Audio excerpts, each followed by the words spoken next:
Hello, again. Brian Jennings, the man who would have been the movie critic, the Millennial Dragon. This channel's dedicated to processing my diseased clairvoyant relationship with Quentin Tarantino. I am the reason he canceled his film, The Movie Critic, last April. Right? After I began reviewing movies in protest under hashtag boycott the movie critic. Right? Because I'm an actor as well as a writer. Right? So, right? He has put me into a psychological condition, right, as a result of his psychic prowess, right? He's a clairvoyant, I'm a clairvoyant. It's degenerated into a disgusting psychic siege. There is nothing but evil. There's no grace in anything that's occurring now, right?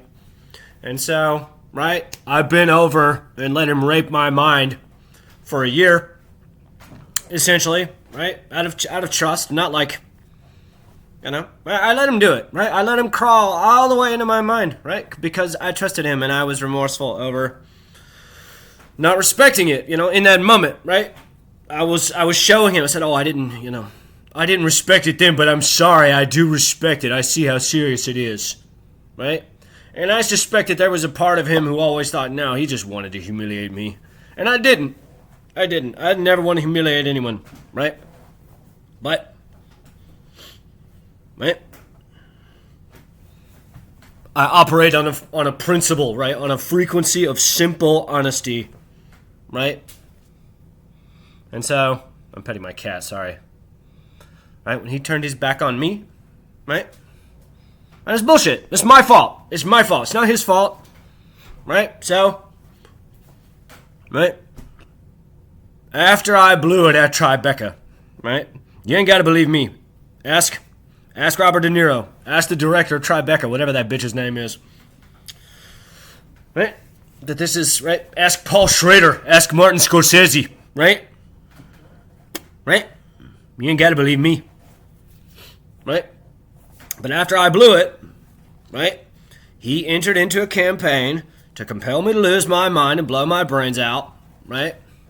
There's no other way to interpret it. And so now I live in palpable fear, right, that he's going to send people to my house and murder me any day, any moment. I have no other choice but to assume that, right?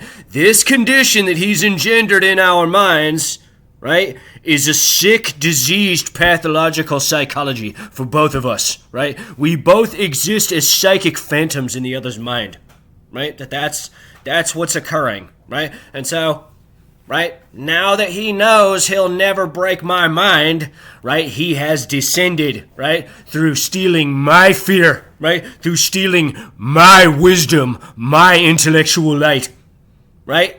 And has taken actual steps, right, with his mind, right, to send attacks of intention, right, to destroy my body, right? And so we'll talk about that, you know, as much or as little as I want, right? But the supposition, right, is that the things that people refer to as clairvoyant, remote viewing, psychic, thaumaturgy, right, etc., right? Telekinesis, telepathy, right? These are the same things, right, that people refer to as magic, right, and sorcery in centuries past, right? This logic is infallible, right? This is unequivocal, right? Like there is no arguing that, right? They're not similar things, right? They're the exact same thing, right? The words are different, the tactics are the same. Right? And so I've written a novel about my experiences, right? It's called Building a Coven, as in a witch's coven, right? And so I'm reading from the novel. I'm making these videos every day. It's about talking about it, right? It's about processing it, right? It's about bringing this to an amicable resolution, right? I suspect that he'll retire and torture me as much or as little as he wants, right? Until one of us is dead, right? The situation between the two of us is so fucking serious, right? That this is not, right? Like this is not a joke, right? And he can always lie. He'll always lie. He has only cunning. He operates on a different frequency completely, right? Where I'm a bull in a china shop, right? And I'm a simple, honest guy, right? He operates on a convoluted, right? Mysterious, right? And so, fish is involved, right? I met Clam, which is fish. The novel spans from May of 2021 to February of 2025, right? And all of the most palpable evil things, right, have occurred since then, have occurred since April of this year. Okay, so, Saturday, middle of the road. I awoke around 8 a.m., bought a shower at the truck stop, and made a phone call. Hello? Yes, hello, this is Ethan. We have been corresponding about me selling off my land. Yes, I remember. I'll say that I am in no way obligated to give you any money. However, I can see you're in dire straits, so I'm prepared to give you $4,000 back. Great, I really need it. So you keep whatever else, that's fair. I'll send you an email with an InSign, which once you sign and get back to me, I'll put the money into the account you've been paying on the parcel through. I'll keep $300 for when you come back. Sounds good, thanks. It is now after 3 o'clock and I am walking back to the venue. I see the majority of the traffic on the road turning into the entrance of the parking lots which have just opened. Turning right on East 60th Avenue, I walk for another 6 minutes to a grassy knoll between the lots and take a seat. An El Camino pulls up and parks in front of me. The ride has become infamous. Every year it's here, the bed replete with a full ball pit. And after the show, they hang a disco ball in the middle of it and throw a dance party until they throw us all out at 2 in the morning. I smoke a cig and chill for a few minutes, then walk into Shakedown proper. The summer sun is savage right now. Dry, high desert plains. You have to dress multiple times a day in the West. And now the celestial sauna makes the drug-addled masses in the parking lot sweat. I find my friends almost instantly set up in the same spot as yesterday. I give Pickles a hug. Today she is in full pickle regalia. Green wig, green dress, pickle tiara, and a giant Pickle Rick balloon. Thanks for buying my extra ticket yesterday. We release our bond and she nods. Do you have an extra for tomorrow? I nod. I'll take it. Nice. A band plays catty-cornered from us, way too loud. Obnoxious. It breeds contempt and psychic exhaustion. They are talented. But fuck this. Take the extra 20 minutes and get your sound right. Guess that's why they're in the parking lot. But ambition. I laud their tenacity. But turn it the fuck down. Across from them, a small table with a sign overhead that reads, Cowgirl Lemonade, with 3 mountain girls in big cowboy hats. Next to her, a husband and wife duo who make CNC art. It's digital vector drawings cut out by a machine. Is that art? It takes time to make those illustrations, I admit. But, to me, it's like someone who sells clothes or t-shirts who calls themselves artists. If a machine manufactures it, it is not a product of the soul. But they are sincere, if unannealed.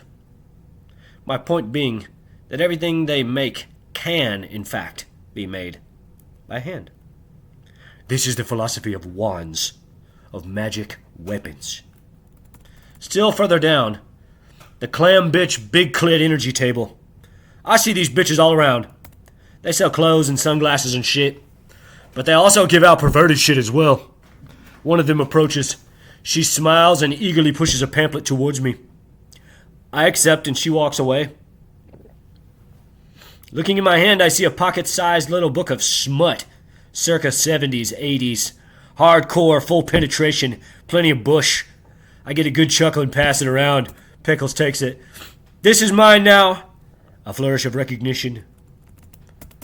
Today is my birthday. 34. I would say I am not happy. Now, here at Clam, it is nice to have the best band in the world playing on my birthday.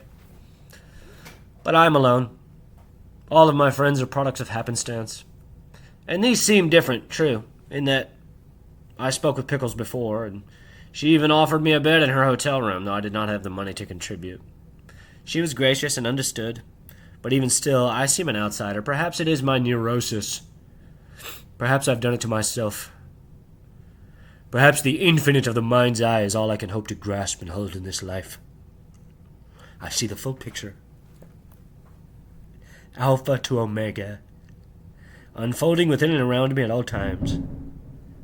I see the substance of my dreams and ambition. I feel the magnanimity of creation, but always as a voyeur.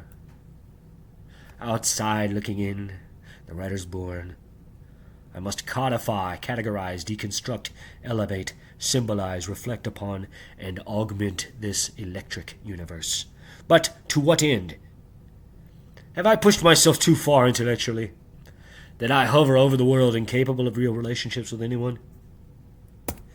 Is my entire existence some experiment in madness? I'm interested in laughter, charity, kindness, beauty. I have often these last years sincerely considered joining a monastery and taking a 5-year vow of silence. I could still write, read. They maybe would let me grow my own food. It can be a catalyst to learn sign language. But I feel I have something to say. I don't know what it is. There is an oscillation. A magic incantation proliferated through the vocal cords. I must unlock it and express it. Abracadabra. Everyone here is oblivious. Simple, ignorant zealots. Some less so than others, of course. Plenty of mystics and seers in the bunch as well. But I envy them, I admit. To not have to know. To not need to demystify. To have a lane. To be comfortable with your reflection. Vulnerable. Here I am the most vulnerable, as I maintain a position of blind rhapsody intentionally all weekend. And always it yields a memory I hold dear forever. I am grateful to have people around me on my birthday, even if they only serve in the immediate. These are the only birthday celebrations I've ever known. Patrick yells his mantra, "Swag, cheap swag." I offer my piece, "Cheap custom Wookiee paraphernalia. Need a token of remembrance that doesn't break the bank? Look no further." I look to Pickles, who was handing out babies. Okay, I'll ask. "What's with the babies?" She answers automatically without looking at me at all. I tried to find Dick's, but I couldn't really find any, so I bought the babies instead. "Dick swag," Patrick yells, "right here." He holds up a plastic neon cock with the dress donuts patterned upon it. The drummer always wears a dress. John speaks. "I'm gonna go get us some grilled cheese. My boy's making them up the way. I'll be back." He dashes away, heading north around the bend. I would say that food dominates the market out here. Mad food trucks, hippie shit. Ignorant Wiccan witches wrapping silver and copper wire around tourmaline. Some paintings of merit emerge each year, I admit. But if I think critical, I have yet to see true high art. Full of pretension and a reflection of devotion. No sculpture, no real allegorical paintings, and no writers. This lot is the world, the universe in microcosm. What I see and experience here is a snapshot of America, which is to say, it appears to me the arts, as with the spirit, in the States at least, have reached a trough, if not the trough, disarray. The mind is too active in your average human now. If we seek all of our answers externally through the monoliths in our back pockets, we will not, and indeed cannot, know that you can look in and find any answer. That by being still, inspiration emerges. Be still and know that I am God. Standing next to Patrick as he yells his entreating of your spare money, Cassie approaches. She is even prettier today. Dark black hair, tan skin. I would guess indigenous by blood, at least partially. Perhaps from the continent. Romani gypsy. Very fair features, but a strong spirit and psyche. Though not in the "I'm a hot bitch and therefore I'm better than you" sort of way. More in the "I have haughty opinions and expect you to think the same way as me or I don't like you" kind of way. "Oh, hey, you made it." "Hey," we embrace. "First time here?" A nod. "You remember, the Gorge were my first shows." "This place is great. Iconic clam experience. Welcome. You got a ticket?" A head shake. "Not yet." I walk her to the rest of my crew. Pointing to Pickles first, I say, this is Pickles. Pickles, this is Cassie. She needs a ticket. Then to Patrick, and this is Patrick. Then to John. John, then to Max. And this is Max. Max is from Seattle. Patrick, John, and Pickles are from Boston. And you're from Oregon, right? She nods as Max says, that's cool. I spent a lot of time in Portland area. That's where I live. Pickles says, we could probably find you a ticket if you hang out. She looks away only a moment. Well, I'm here with someone. I should go find him. But I'll come find you a little later. We embrace once more. I'll see you inside. Nice to meet you all. She departs the way she came, from the north. Inside the venue. Around the same depth but across the floor from yesterday, west to east, we carouse. Did you grow up in Seattle, Max? He nods. Max is a taller guy. Short, dark hair, glasses. Frames black and square on his head. Not overweight, not athletic. Blue eyes. Cool. I'm from Alabama originally. I came here from Durango by way of the Gorge. The Gorge is the best place to see Clam. I agree. I'm a musician. I play guitar. That's how I got into Clam. What about you? How did you find him? A nod. Same. I'm in the band. I'm in a band. Friend's the name. The name of the band is Friend. A nod.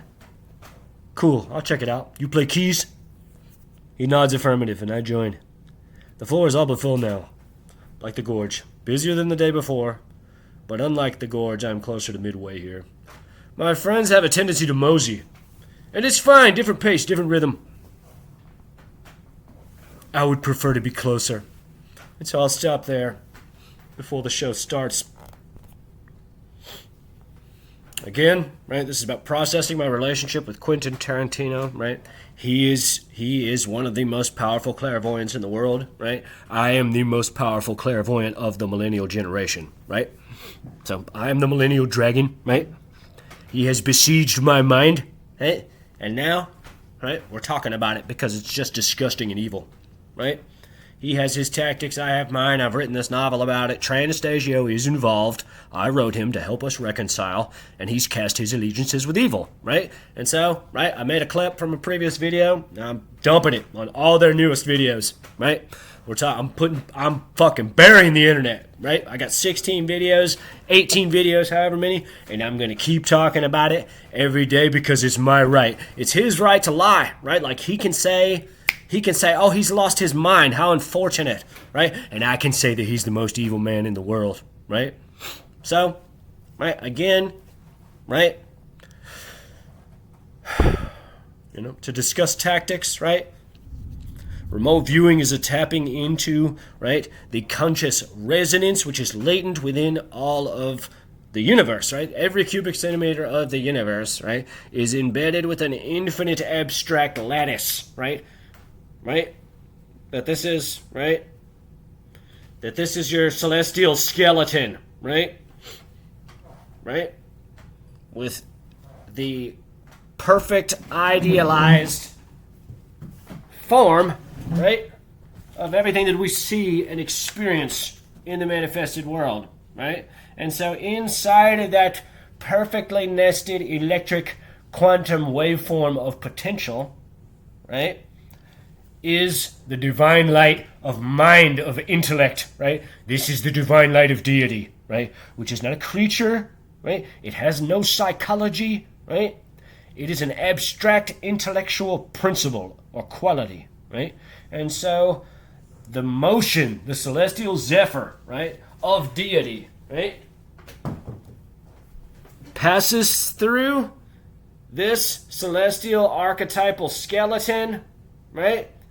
And so, right, the dihedral, right, the specific angle, right, that the breath, right, that the wind, the motion of God's thinking, right, of God's pressure, right, upon the infinite hologram, right, mutates it into a physical, measurable, corrupted shadow of its abstract, idealized form, right? This is Plato's allegory of the cave, right?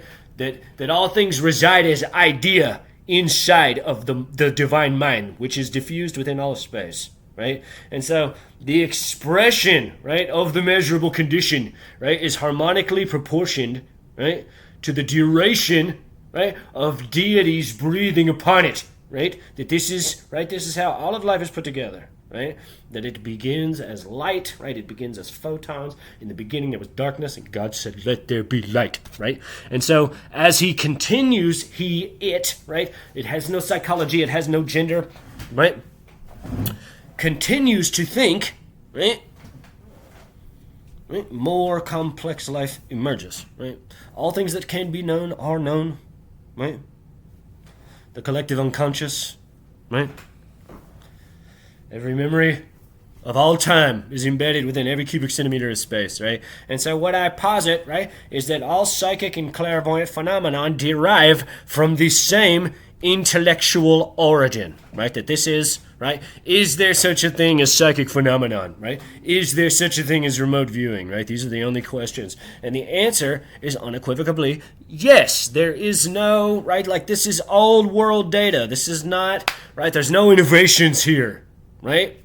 So, what I'm saying, right, is that, right, on my celestial vision board here, right, that these things, right, that these abstract, right, idealized forms, right?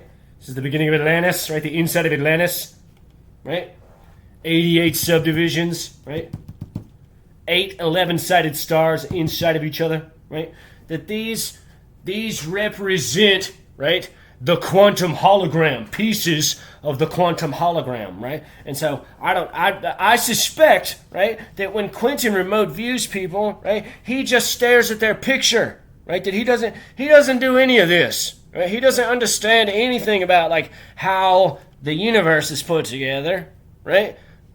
But this is how, what I'm saying is that God sees all, right? That you have to isolate a piece of it, that it's inverted, right? That we're a piece, not the whole. A piece can never understand the whole. However, it can be a good piece, right? And so God pushes his knowing through all and creates the thing, right? Man pushes his knowing through the thing to experience all, right? And so what exactly am I talking about right now, right? That you hold any of these in your mind, right? You conjure them in your mind, right? Right? Any one of them, all of them, the other 1,000 that are all embedded in my mind all the time, right? And then you are in harmony, right, with the divine hologram, right, which is embedded within every cubic centimeter of space, right? However, it's incumbent upon you to focus on specific ones, right, in order to actually yield some sort of spiritual or psychic insight, right? Like, this is the point, right? This is why I make these, right? I'll stare at any one of these for a fucking hour, right? Then I close my eyes in meditation, know that any one of these, all of these are all nested together inside of every cubic centimeter of space, and I find anybody, right? That's the point. Someone argue it with me, right? Someone say that that's a logical fallacy, right? That all of these, like this one in particular, right? Like, there are so many chemical elements, right, that I can associate their geometric structural compositions with this form specifically, right? This is the point, right? That I'm not talking about crystals, right? I'm not talking about, right, chakras, right? That those are there's levels of understanding, right? That this is established, understood, reductionist, materialistic physics and chemistry, right? That these are the things that I'm touching on here, right? That these are spiritual lenses, right? That reflect, right, their divinity through God's pressure upon them into a corrupted shadow that is measurable in the world, right? That what we experience, right, the world is a physical simulation of a nobler spiritual truth, right? And so, right, this is the game, right? This is the game, right? And so the highest levels of the game, right, the psychic mind game, right, is a psychic siege, right? And it is, right, there is no higher evil, right, than what has been put upon me by Quentin, right? That he can always deny, right? And I am. If we're just like talking, we're just fucking talking shop here, right? Like no bullshit, right? Right, and I'm building something here. I'll show you something, right? But my point, right before I pick this up and I change subjects, right, is that I'm getting to that point, right, where all of these things that he does, right? I know some real grimy motherfuckers in this world, right? I know people with life sentences, right? I pay them $100 a week. They'll be so fucking grateful for that money.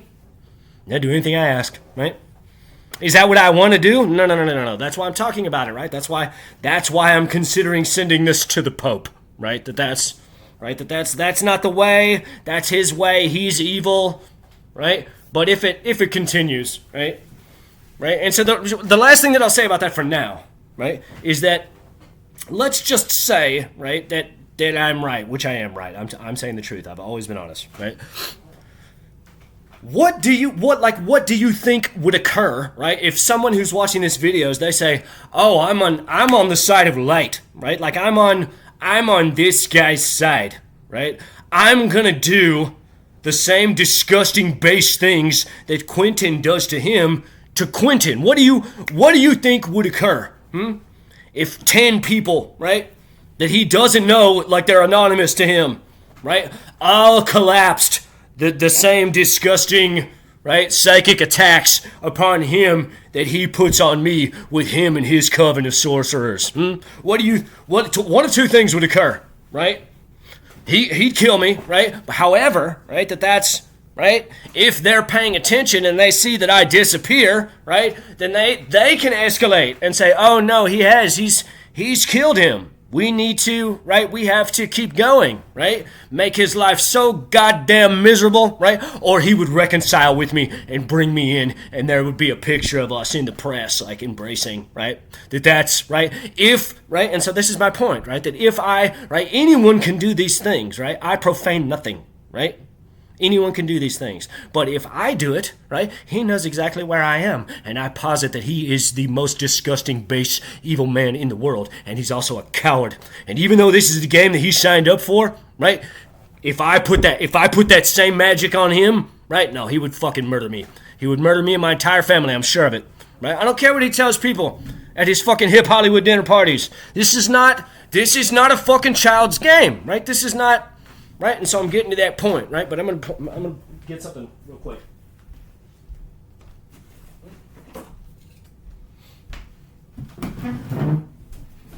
Example. What is this?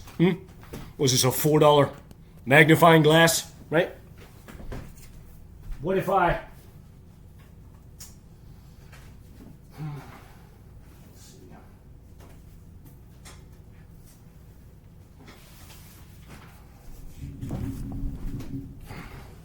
Yeah, this is perfect. What is this? Right, and I'm signing my death warrant, I'm sure, on some level, right? But, like, this is the game, right? Like, who's that? That's Ari Emanuel, right? And he's more or less innocent. I would never do this to him, right? But he is insulating evil, right? What do you think would happen if I stared at this for 40 fucking minutes and then put it in the sun, right? And blasted a hole through his eyeball? What do you think? Right? Oh, nothing. Probably nothing, right? What if I did it all day, every day for a year? What do you think would happen? Right? Right? And so this is what I was mentioning about earlier videos. This is the Celestial Iron Maiden. It's the same fucking game, right? It's the same fucking game. You're pushing a thought out, right? You're using your mind as a weapon, right? So... Right? Again, he understands nothing, right? He stole all of his tactics from me, right? And he can always lie. He can always deny. But it's getting to that point, right? Right? Where I could talk to these guys and say, no, I need you to, like, here's this money. Money doesn't matter. Money has no value. Please, like, take this money, right? And this is what you do, right? And so rather than, right? I'll do that if I have to, right? And I bought these to build something, and I'm going to, right? Right, but rather than do any of that, right, rather than debase my immortal soul like he has, right, we're talking about it, right? So, right, I suppose I'll stop. I don't really have much more to say at this point, right? But I'm making videos every day, right? Life has a latent intellect, right? Embedded within every cubic centimeter of space, right?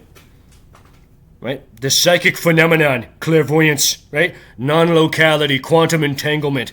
These are all qualities of the conscious field, right? The conscious field is evenly distributed in terms of volumetric pressure in every cubic centimeter of space, which also has diffused within that an infinite abstract lattice of subspatial structuring, right? And so it is the pressure of the conscious field upon the infinite quantum abstract waveform of potential, right, that puts pressure upon it, right, in any of the dihedral angles, right, or the combination of dihedral angles from varying positions, right, transmutes the abstraction, right, into a corpuscular shadow, which we measure as reality, which we see as the measurable material world. And so the instances of clairvoyance, right, instances of psychic phenomenon, telepathy, telekinesis, psychokinesis, right,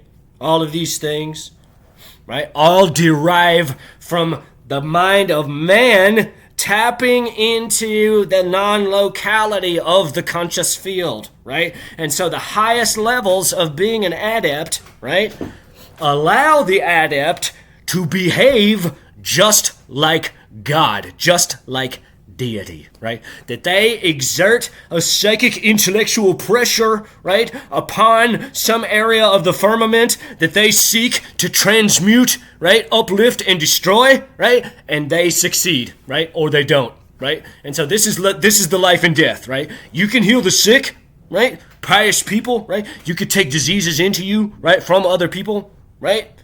Right? And you can push diseases into people as well, right? And so this is what he's done.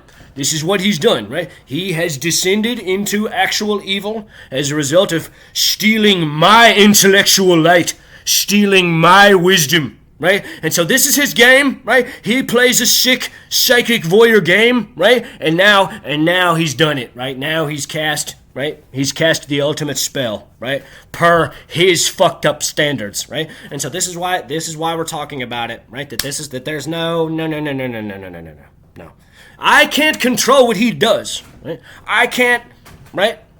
Right? But I'm towering over him just as much as he's towering over me, right?